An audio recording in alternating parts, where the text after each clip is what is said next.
Hi, Rowan. How's it going? Hey, Debbie, I'm good. Thank you. Thanks for taking this interview with us. So, guys, this is Rowan. She is the longboard champion of Holland or the Netherlands in the year 2019. And we were super lucky to have her working with us in Costa Rica in our surf camp.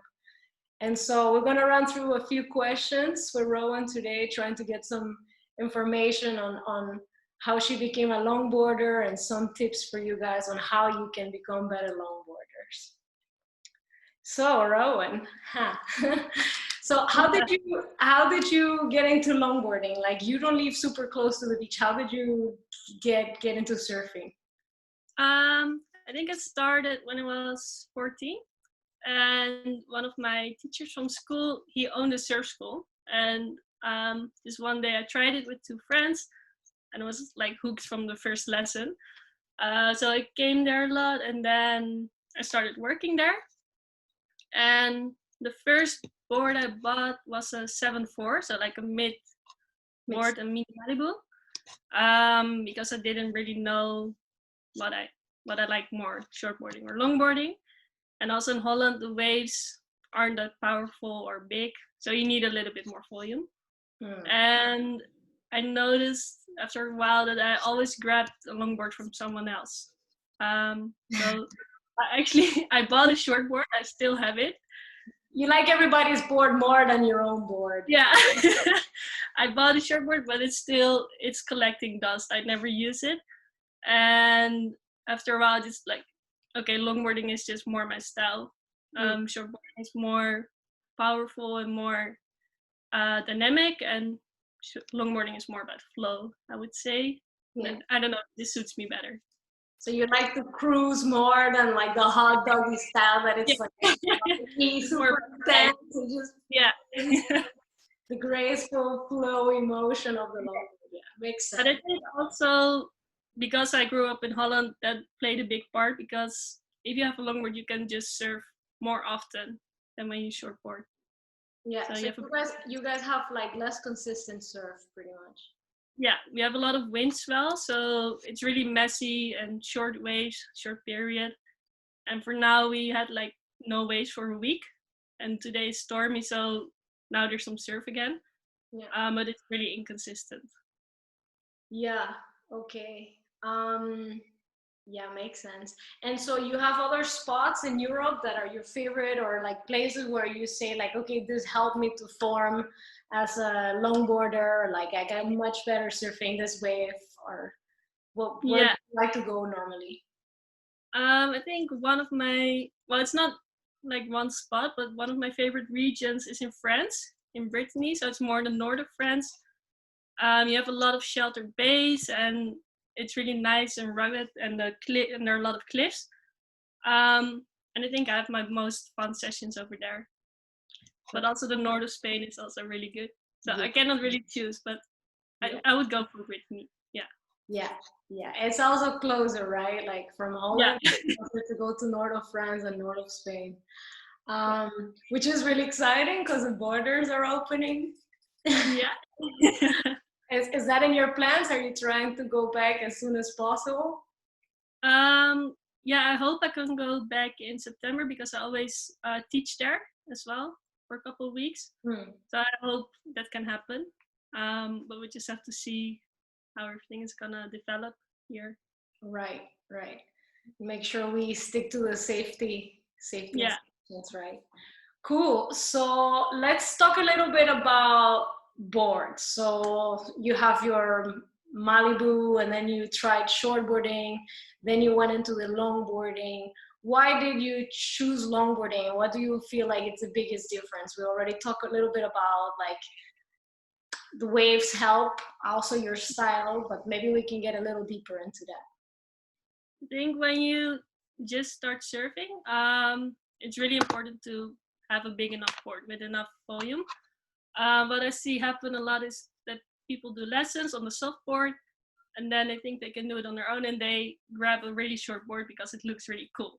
Yeah. Um, and what's gonna happen then is you're just gonna get frustrated because you cannot catch any waves. You're just gonna make it really hard for yourself. So that's my biggest advice is go for a board with enough volume. Yeah. And I have two different longboards. I have a really classic longboard that's really heavy and really hard to turn.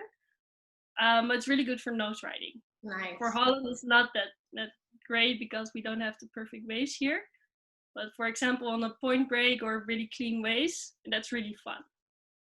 And my other board that I had with me in Costa Rica, the green one, it's also a little bit more classic, but it's a little bit lighter, so it's easier to turn.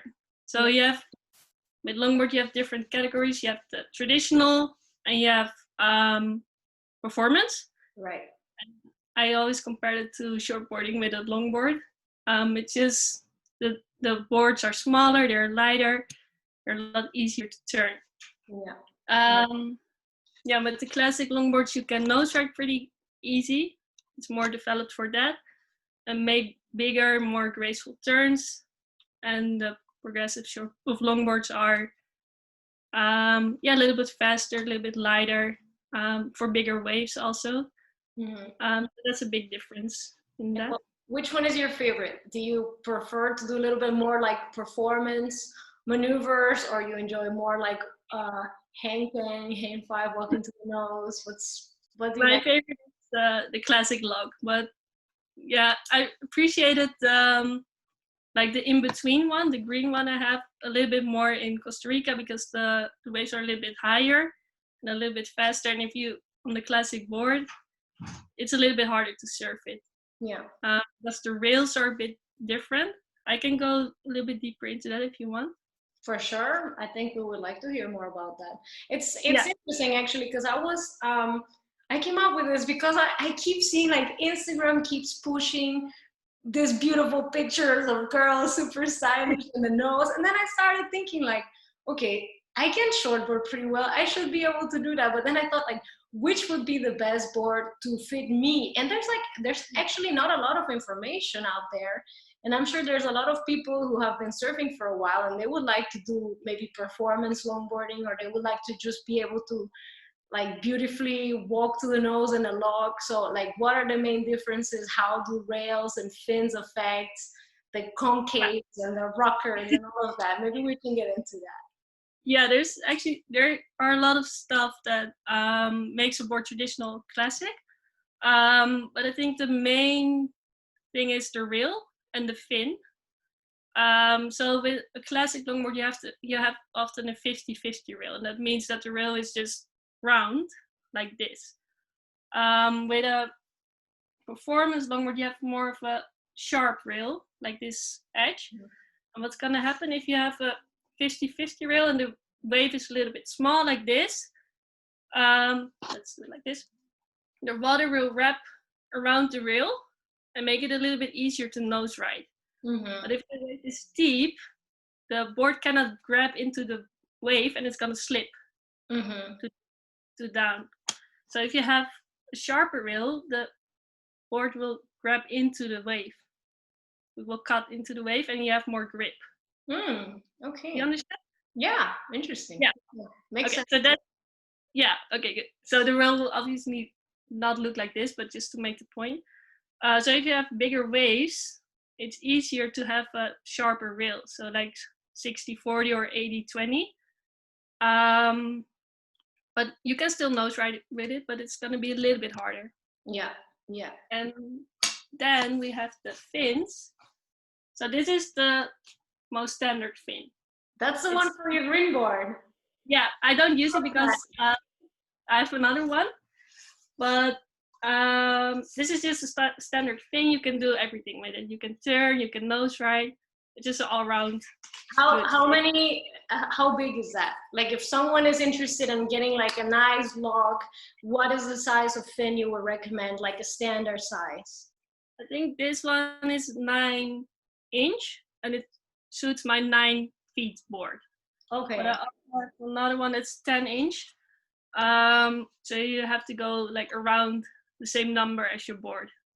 Yeah. Like 9 foot 9-inch. Perfect. Then I have this thing. Interesting looking. It's like a shark fin. It's called a hatchet. And this is a really classic fin. So it's perfect for nose riding. It makes the board really stable, but what's gonna happen, you can turn a little bit less easy. So you have to give a lot of pressure on top of the fin, like on the back, and then you can turn. But if you keep, I cannot imagine myself turning that.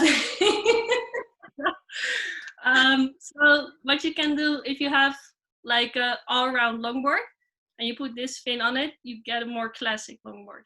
So with fins, you can play around a little to make a board more classic or more performance. Mm-hmm. But this is really fun. But you have to have good waves. This is super interesting because I've never tried this kind of fins, and I remember like that board I bought like at the end of the season in Costa Rica. Remember the Stuart, the Longboard? I was super like excited to try it, but it had like the two small fins on the side and like maybe like a 9-inch fin, and you're like, oh, I want to put my single fin in there and try to do different stuff. And it's really cool that one board actually can serve different purposes depending on the fins. Yeah, you can change a lot because what you said, the performance board, they usually have 3 fins. So one bigger one and then 2 side fins. Mm-hmm. And that's just to create more hold because you're gonna surf bigger waves with it probably. Right. So you have a little bit more hold if you're gonna do turns and stuff. Yeah, cool. Cool. And let's see what else I have here. This is I think it's an interesting question. So let's say that I'm a beginner who started surfing. I'm feeling like a certain progression, like, okay, I can paddle my own waves, I can catch green waves left and right. And now is the moment where I need to decide, like, should I try to go for a longboard, like a Malibu or funboard style, or should I try to go for a shortboard? What would you recommend to someone who actually chooses to go for longboarding, whether it's like high performance longboarding or for a log? Like, how steep was your learning curve? Like, how long did it take you to be able to like walk to the nose and do maneuvers? Like, what are your tips for them? For me, I think the learning curve is never ending because every time I get better, I want to learn more technical stuff. Yeah. So I think it's actually keep progressing because in the beginning you can make a lot of progress really fast, like going straight to the beach, then sideways, and then up and down. And the better you get, the more technical the stuff is gonna get. Yeah. And it also depends on what you want. If you're like, okay, I'm good at this level, then that's perfectly fine. But you can also always try to progress more.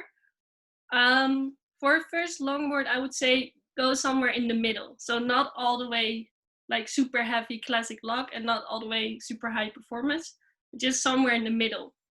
You can still nose ride with it, but it's a little bit easier to turn than a really heavy classic log.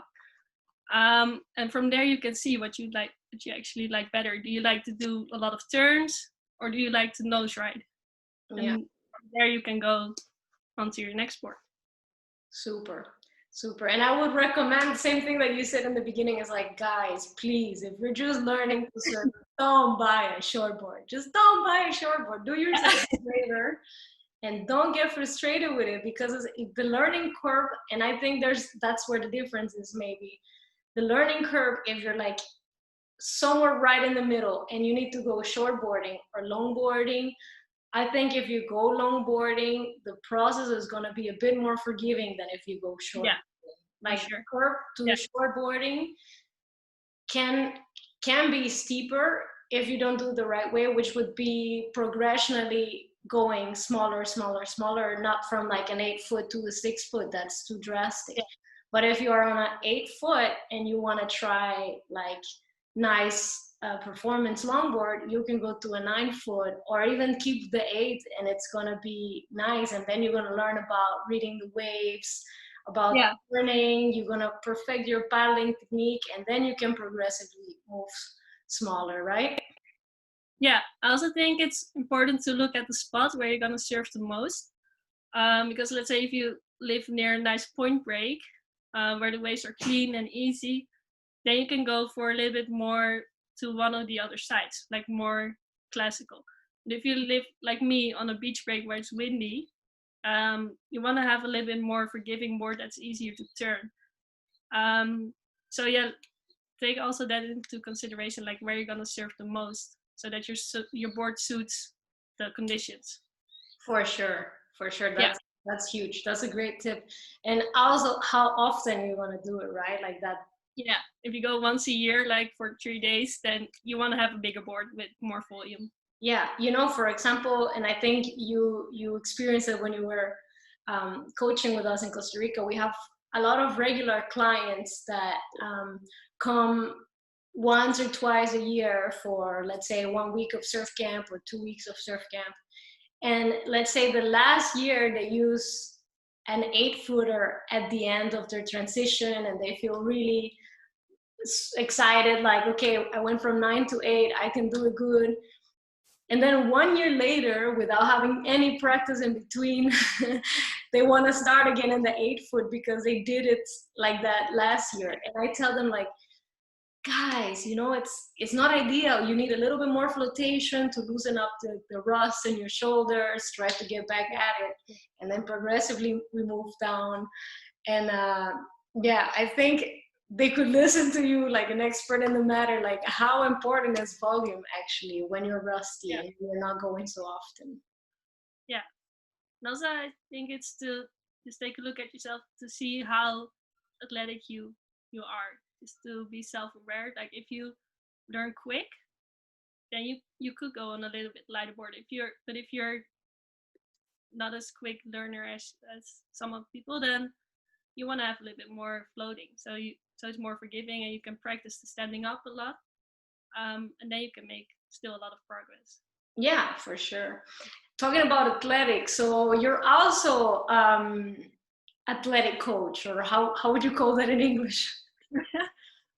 Yeah, I studied for PE teacher, like physical exercise on school. Yeah. So, yeah, that. So how important it is for someone who's going to a surf trip or to their surf vacation or their surf retreat, how important or how much improvement they can see if they have a little of a fitness routine a few weeks or a month before that. Like, do you think it's necessary? Like, will they see a difference? I think it certainly helps, because if you're gonna surf, you're using a lot of muscles, some of which you won't expect in the beginning. But it's also, I didn't even know they existed. yeah, exactly. But it's also like a lot of cardio. Like you're paddling a lot. You're a lot more paddling than actually surfing. So what's a good training is swimming, but also strength training to strengthen those muscles so you don't get exhausted as quickly. Yeah, definitely. Yeah, so it certainly helps. Or stretch, because you're gonna get sore, your hips, your arms, your shoulders. That will all help. Yeah. And drink your water. A lot of water. And peanut butter and jelly sandwiches in the meantime. Yeah. Bro, thank you so much for taking your time to do this. I think we would love to see you giving us some tips on maybe what exercises we can do. I already posted a video. It's here on IG if you guys want to see it, on fitness exercises that will work, especially your surfing muscles.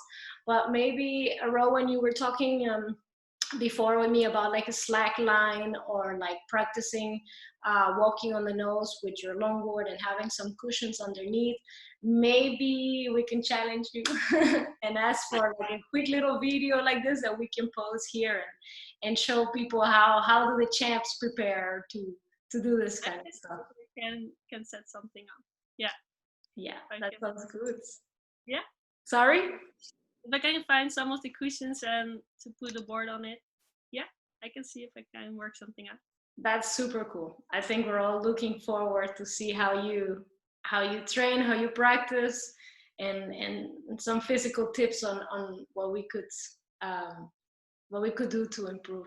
Thank you so much for this, and we hope to see you again in the water soon. Yeah, I hope so too. Yeah. Alrighty, cool. Thank you very much.